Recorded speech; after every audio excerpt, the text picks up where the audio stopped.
Alright guys, such comic again today. Hope you're doing well and enjoying your day so far. LA Thieves are certainly turning heads for the upcoming season. One of the most controversial rosters that are being formed for the new year. Can they be good enough to take down OpTic Texas? Is Kenny the right pickup? Is it the right move to drop Envoy as well and bring in aBeZy instead? Ghosty is forced to give his perspective on the matter. Of course, we believe he will be forming what could be a competitive roster elsewhere, but certainly not the super team that people still seem to be referring to LA Thieves as. Ghosty though, not so convinced. Very much enjoyed your thoughts in the comments. Hit the like button if you enjoy. Subscribe if you're new as always. Congrats to Kenny and his now fiancée. We saw Priest who got married yesterday. I thought this was great news for the timeline as well. Few other things I wanted to get through. First of all here, most dominant event wins of all time. Now to be fair, OpTic Texas the most recent season didn't come far off this at some of the big tournaments. But if you look at everything overall, now I think that in Modern Warfare 3, I don't know if OpTic were representing OpTic. I think they might have been representing like you know, Apex Esports or something like that. But because there was a bit of there's a bit of confusion what was happening. This is a long time ago now. We're talking Modern Warfare 3 2011, right? And that kind of era. EGL 5 Blackpool, wow, what a setup that would have been. But yeah, the NA Championship final, OpTic won it in Advanced Warfare with the Dynasty. They went 18 in one map count. No team has ever won a tournament, certainly not like a proper LAN tournament, with a flawless map count record. Teams have come close, but there's never been a flawless win. So, you know, maybe it's never going to happen, right, in the current state of the CDL, but it could be something that certain teams could look for. Envy and Gfinity 3, that was when, this is such a remarkable tournament because Formal had just joined that team. He was making the transition from Halo. He'd already been on a couple of teams. He joined Envy, and at this point in the season, towards the end, he was pretty much just the best player in the game already, somehow. And that's why he got picked up to OpTic next year, and well, the following year they kind of did it again and outdid his own record, as it were, but that was a 15 in one map count. Then it was UMG Dallas in Advanced Warfare. This was actually a remarkable tournament. I think Zuma had like a 1.7 or something in the grand finals there, and you know, they beat OpTic on the way, I think, to make it happen. That was a 24 in 2 map count. They made work there, so that wasn't far off. But of course, the only team noted on this list that lost 2 maps, only 2 maps in a tournament. And then Dallas Empire at CDL London, they went 12 in one map count, but again, not all the top competition were there in those Modern Warfare 19 home series. So pretty interesting, and tweet your thoughts on that in the comments below. We did mention earlier today what might be going on with Nero. Obviously, he's looking back at the Boston days with Capstore, with Tej, with Zinni, Zed and Dens, of course, and maybe none of these guys will be on a CDL team for the new year. We talked about TJ, of course, where he could go with the Ravens, pick him up again with Slasher. It's a possibility, but it doesn't seem like it's going to be guaranteed anywhere else as it stands. Method is now retired. Could Cap still get another opportunity? Possibly. Dens, we now know, is working with the Falcons. So, you know, wishing all these guys the best anyway. I will also share this clip for you guys because the CDL somehow are still sitting on more content. I think they recorded this maybe back at Major 4. I kind of forget, but they sat down with a number of players and asked them all sorts of stuff. And I thought it was pretty interesting. They asked them the question, what do fans not understand about competing? And I think most of their answers we kind of do understand. It's like, yeah, they play COD all day. It's like, we kind of know this, right? I think Neptune actually gives a pretty reasonable response and says, like, when you're watching from home, it's easy to say, oh, this guy just clowned. What did he do? He just made a massive mistake. But he says that it is always easier to see that in hindsight. So I'll share this clip and then we'll talk about what Ghosty had to say. My day-to-day looks pretty much the same, 7 days a week. Game, go home, game more. That life is pretty like the same for 9 months straight. You scream, you go home, you watch VOD, and you keep doing the same thing over and over for 9 months straight. The amount of work I feel like that everyone puts in behind the scenes, and like the players, the coaches, you know, it's like 8, 12-hour days, and that's just normal scrim days. That's just the basic stuff. So I feel like there's just a ton of work that people don't see that gets put in. When you're watching the match, everything is like hindsight. Like you can see where everybody's at on the map. I don't know, if somebody does something dumb and it looks dumb when you're watching, his teammate might have called something out or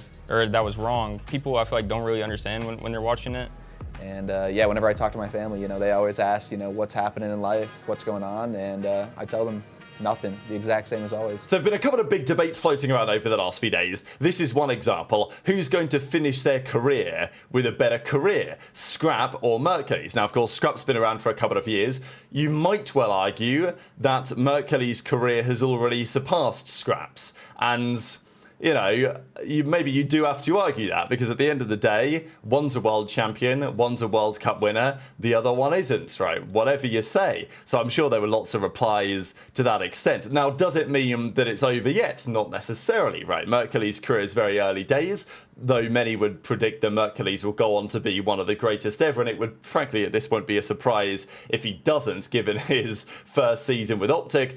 But there's still a long time ahead, right, both of these players. I think Zuma said another similar thing, really, when it was comparing Simp and Shotzzy. I think Simp and Shotzzy is, well, I don't know if it's easier to discuss or harder to discuss than Scrap versus Mercules. It's just, with Scrap and Mercules, there's so long left, theoretically, in both of their careers, that it's really difficult to say exactly, and they both approach the game in slightly different ways as well. That's also true for Simp and Shotzzy, but there was also this debate, who's going to finish their career with a better career?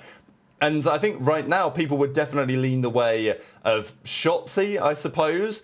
I think that in terms of the all-time list, Shotzzy has surpassed Simp now, right, with his 3 rings instead of 2. Simp's records in grand finals and just tournament conversions over the last few years, despite the sustained dominance to a certain extent to the top of the sport, probably hasn't quite been good enough. I think Shotzzy's probably above him in the all-time list now. But it's probably still pretty close. If Simp wins another ring, then, you know, the conversation could definitely flip. So I could see this one going either way. But also for Simp, he's on a FaZe Vegas team, which is not considered to be as strong as the OpTic team that they still have for the upcoming season. Now, of course, this is not a one-season conversation, but I think it's pretty interesting that there's lots of debate about this. And it's also relevant, of course, with some of these players when we're talking about the Los Angeles Thieves. So Ghosty was asked the question by the guys that he was playing with, you know, what do you think about the new LA Thieves team? Have they got better since the most recent season, or what's going on there? Now, of course, Ghosty gives his response to this. I'll share what he had to say, and then we'll talk about it. I think that new LA team got better, Ghosty? Yep. Indubitably. Indubitably. I think now they're actually a super team. What the fuck got stuck on the Can't be a super team with Oda and Ghosty on it. Yeah. Agreed. Just a team, you know what I mean? Yeah, well, here we are, so. Yep, just a team. I am the super team, bro. What you saying? So Ghosty was dropped for Kenny, Envoy was dropped for aBeZy, and it's Scrap and HyDra rounding out the team. Ghosty, like as he says, no team without me's not gonna whatever be a super team or something. Like he obviously doesn't want to comment on it too much. It's pretty tough, I imagine, to get dropped off a roster which looked capable of winning the World Championship, looked capable maybe of winning the World Cup, although things were certainly called into question after what happened back at Champs. But they won back-to-back events. Ghosty finally got his first chip the most recent season. They were the #1 seed in the regular season standings. Ghosty was probably the objective player of the year in many respects. I think we voted that for him in the Breaking Point Awards because, like HyDra and Scrap, they weren't doing too much objective time. Ghosty was picking up the pieces where necessary. I think he will feel like he was doing his job very well for that roster, and I think in hindsight that he probably was. But things weren't all sunshine and rainbows. Certainly after things didn't go to plan at the end of the season, there were rumours floating around that HyDra and Ghosty were not exactly seeing eye to eye the whole time, and now they've brought in this change instead. But I think it is still a matter for debate. With aBeZy available, I think that was kind of a move that needed to be done on some level, right? I think for Envoy, you could have kept it. You could have maybe kept the entire LA Thieves team from last season. They even thought about it maybe for a short amount of time. But I can understand the feeling that a change was needed after bombing out at the biggest event of the season.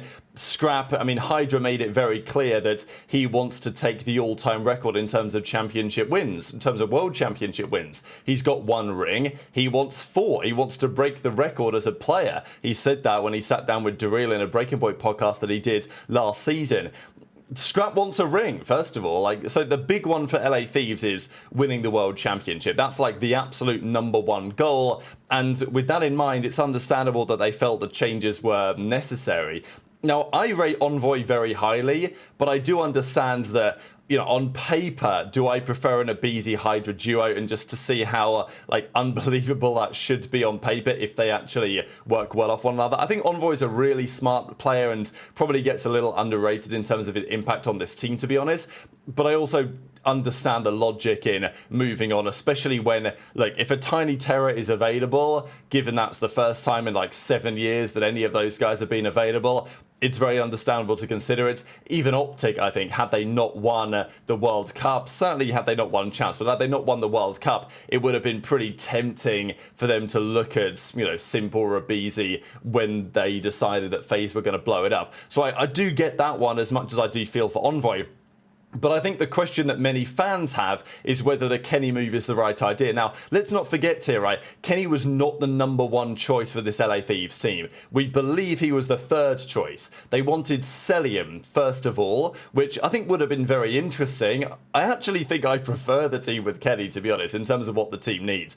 But they looked at Cellium initially, they spoke with Cell, but Cell was offered so much money from the Falcons, maybe there were some other reasons too, but he was offered money that was impossible to refuse. The second choice, of course, was Drazah. We believe they spoke with him, but he was absolutely refusing to budge on the idea of not teaming with Scrap, and I get it, and I'm down for the drama, I'm glad it's continuing. And that left Kenny as the 3rd choice.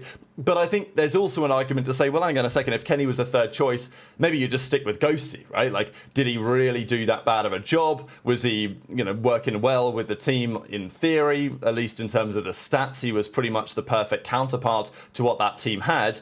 You know, I do get that, right? So if Kenny was like a clear and obvious massive upgrade, then yeah, sure, but I do understand that from Ghosty's perspective, he probably looks at this and says, yeah, is Kenny really the right choice? But some OpTic fans might say, well, you know, OpTic did that, right? They dropped Ghosty for Kenny going into Modern Warfare 3, and look what happened next. Especially if the HyDra Ghosty dynamic wasn't especially good. That's what Parasite talked about a couple of weeks ago.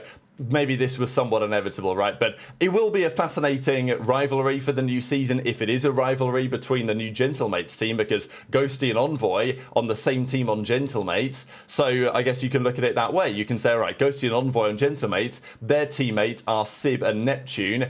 Sib is their new Scrap and Neptune is their new HyDra. Are they as good as Scrap and HyDra? No, but maybe they're not a million miles away, and if the team can mesh, then maybe they can do some damage, and there certainly will be some intention to not exactly get revenge precisely, but definitely to prove that they made the wrong decision next season, right? So I think it's going to be an exciting rivalry if it does become one during the regular season for sure, especially if Gentlemates can start to become a bit of a championship threat. Intrigued your thoughts on that in the comments. Just one final thing, covered up Brian's stats. Karma's first ever tournament win with OpTic was at UMG Cali 2015. He was meant to play a couple of tournaments before this, but the visa situation to get to Europe wasn't happening, so they brought in Enable for those tournaments, which they won instead. Then Karma came in and they won, and in the finals he beat Huke, right, who was considered a bit of a prodigy in that grand finals. Pretty remarkable to go all these years later and think about the Karma's now coaching the OpTic team with Huke on it to back-to-back major wins. Can they continue that success next season? Time will tell. And speaking of another little throwback, I thought this is pretty funny. So there was this Counter-Strike tournament. Here are the Falcons, and this guy gets given his...